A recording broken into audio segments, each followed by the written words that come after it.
ছবিটা দেখো, একটা ওয়াটার কালার সিনারি কেমন করে আঁকবে ভিডিওটা প্রথম থেকে শেষ পর্যন্ত দেখার জন্য অনুরোধ রইল। এখান দিয়ে একটা গাছের ডাল করে দেবে, খাতাটা লম্বা করে আমি এঁকেছি। এখান দিয়ে আরেকটা গাছ করে দিলাম, নিচে একটু জঙ্গল করে দিলাম,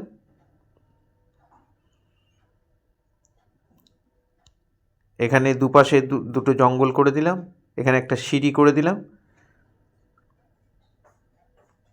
নিচে একটা জলাশয়ে নামার জন্য একটা সিঁড়ি রয়েছে, তার উপরে একটা বাড়ি, এখানে একটা বাড়ি এঁকে দিলাম। বাড়ির চালের মধ্যে এভাবে টালিগুলো সাজানো রয়েছে, টালিগুলো দাগ দিয়ে দিলাম। এখানে একটা দরজা করে দিলাম, দরজার উপরে একটা শেড করে দিলাম।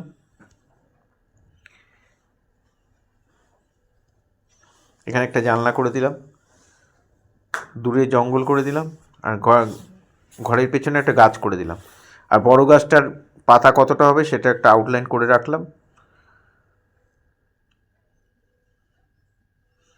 এই হয়ে গেল আমার পেন্সিল ড্রয়িং। এবার আমি ওয়াটার কালারে করব।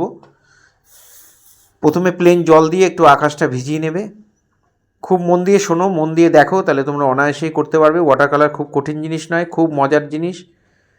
একটু কোবাল্ট ব্লু পাতলা করে দেখো, হালকা করে গুলে নিয়ে, আমি বেশি করে জল দিয়ে গুলে নিয়ে আমি এখানে চাপিয়ে দিলাম। জলটার মধ্যে তাই কোবাল্ট ব্লু দিতে পারো, আল্ট্রামেরিন ব্লু দিতে পারো, যদি এগুলো না থাকে প্রুশিয়ান ব্লু দিতে পারো, তবে খুব সামান্য দেবে। প্রুশিয়ান ব্লু দিলে হালকা করে করবে আকাশটা। তারপরে গাছের পাতার মধ্যে আমি একটু লাইট গ্রিন দিয়ে দিলাম, লেমন ইয়েলো। তারপরে ওই তুলিতে একটু স্যাপ গ্রিন দিয়ে, তার নিচে একটু ভিরিডিয়ান হিউ ডিপ গ্রিন দিয়ে আমি পরপর স্টেপ বাই স্টেপ করে দিচ্ছি। অনেকবার বলেছি, আবারও এই ভিডিওতে বলছি যে সূর্যের আলোর জন্য কচি পাতাগুলোকে সবুজ, একদম কচি পাতাগুলোকে হলুদ দেখায়। তা আমরা কি ছবি আঁকবো? আমরা যা দেখবো তাই ছবি আঁকবো। সেই কারণে গাছের পাতাগুলোকে আমরা ইয়েলো করি।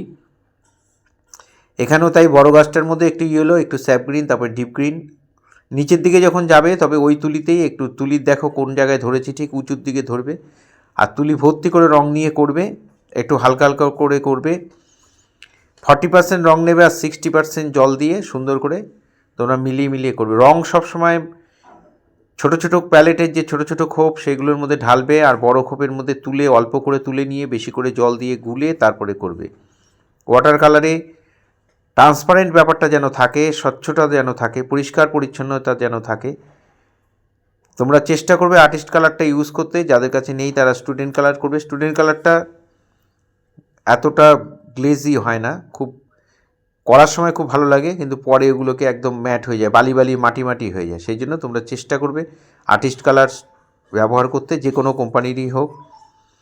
এখানে আমি লাইট গ্রিন দিয়ে দূরের মাঠটা করে দিলাম, আর সামনের দিকে light green, yellow light green, আর নিচের দিকে একটুখানি ডিপ গ্রিন মিশিয়ে নিয়েছি। ডিপ গ্রিনের সঙ্গে আরও ডিপ করার জন্য একটু ব্রাউন মিশিয়ে নেবে। যেসব জায়গাগুলো দেখছো খুব ডিপ আছে সেখানে ওই বানসানাটা একটু ইউজ করবে ভিরিডিয়ানের সাথে, ডিপ গ্রিনের সাথে। এখানে আমি চালের মধ্যে একটু ব্রাউনের সাথে একটু ক্রিমসন মিশিয়ে নিয়েছি, নিয়ে চালটার মধ্যে এই টালিগুলোকে করে দিলাম, কালার দিয়ে ভরাট করে দিলাম। এখানে দেয়ালটার মধ্যে নীল আর খয়েরি, মানে বানসায়না আর ব্লু, এই কালার দুটো মেশালে এই কালারটা এসে যাবে। একটু ডিপ করে দেবে। আমার ডান দিক থেকে আলো পড়ছে তাই ডান দিকটা লাইট করেছি, বাঁ দিকের দেয়ালটা দেখো ডিপ করেছি। দরজার মধ্যে একটু কালার দিয়ে দিলাম, আর এখানে যে সিঁড়িটা রয়েছে সেটা ইয়েলো কার, ওই তুলিতেই একটু ইয়েলো কার দিয়ে আমি সিঁড়িটাকে করে দিলাম। উপর দিকটা হালকা হবে, নিচের দিকে একটু ডিপ করে দিয়েছি। এবার ব্রাউনের সঙ্গে একটু সামান্য একটু ব্ল্যাক মিশিয়ে একটু ডার্ক ব্রাউন বানিয়ে আমি এখানে গাছের ডালগুলোকে করে দিয়েছি ব্ল্যাক টাচ, মানে না নেওয়ার মতোই। বানসানা সঙ্গে একটু ব্ল্যাক টাচ করে নিয়েছি। এই জায়গাগুলোর মধ্যে একটু ডিপ করে দিচ্ছি। আমার ডান দিক থেকে আলো পড়েছে তাই ডান দিকে দেখো গাছের ডিপ লাইটটা ডান দিকে পড়েছে। সরু তুলি দিয়ে আমি এই গাছের ডালগুলোকে করে দিচ্ছি। ঠিক স্টেপ বাই স্টেপ যেভাবে করছি তোমরা ঠিক সেইভাবেই করবে। খুব মন দিয়ে দেখবে, এই ধরনের শিক্ষামূলক ভিডিও কেটে কেটে দেখবে না, পুরোটা দেখবে এবং মন দিয়ে শুনবে। আমি আশা করি যে তোমরা শিখতে পারবে। আমার প্রচুর স্টুডেন্ট তারা আমার এখানে তো করেই, প্লাস আমার ভিডিওগুলোকে ফলো করে, তারা অনেক বেশি ডেভেলপ করেছে। আশা করি তোমরাও করতে পারবে। এখানে দুটো গ্রিনের সঙ্গে একটু ব্রাউন মিশিয়ে একটু ডার্ক করে নিয়ে আমি এখানে শেডগুলোকে দিয়ে দিচ্ছি। ওয়াটার কালারে ফার্স্ট টোনটা খুব লাইট করে করবে, তারপরে আস্তে আস্তে ডিপ করবে, এটাই নিয়ম। একবারে ডিপ রং চাপিয়ে দেবে না, তাহলে কিন্তু নোংরা হয়ে যাবে। এখানে আমি গাছের ডালগুলোর মধ্যে দেখো আস্তে আস্তে দেখো ডিপ করছি। এবার ব্রাউনের সঙ্গে আর একটু কালো মিশিয়ে আর একটু শেড দিয়ে দিলাম।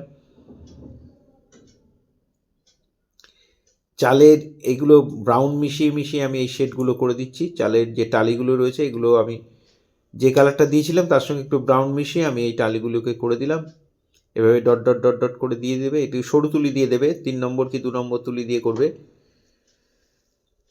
জানলা দরজাগুলোর মধ্যেও কালার করে দিলাম। কোন দিক থেকে আলো পড়ছে ছবিতে যেন বোঝা যায়, এইটাই তোমাদের খেয়াল রাখতে হবে। এই জিনিসটা যদি ছবির মধ্যে ভালো করে বোঝাতে পারো তাহলে দেখবে ছবি অনেক বেশি সুন্দর লাগবে। খুব বেশি কিছু করার দরকার নেই, ঠিক যতটুকু করছি ততটুকুই তোমরা করো, তাহলে অনায়াসেই শিখে যাবে। সিঁড়ির মধ্যে আমি ব্রাউন দিয়ে সিঁড়ির দাগগুলোকে করে দিয়েছি। এখানে জলের মধ্যে আমি একটু নীল যেইটা চাপিয়েছিলাম কোভার ব্লু, সেটার সঙ্গে একটু পুশিয়ান ব্লু মিশিয়ে এখানে শেডগুলোকে করে দিচ্ছি। এই ধরনের ভিডিও প্রতিনিয়ত পাওয়ার জন্য অবশ্যই আমার একমাত্র YouTube channel Suryadip art gallery আপনারা অবশ্যই সাবস্ক্রাইব করবেন। ফেসবুকে যারা আছেন তারা অবশ্যই ফলো করবেন।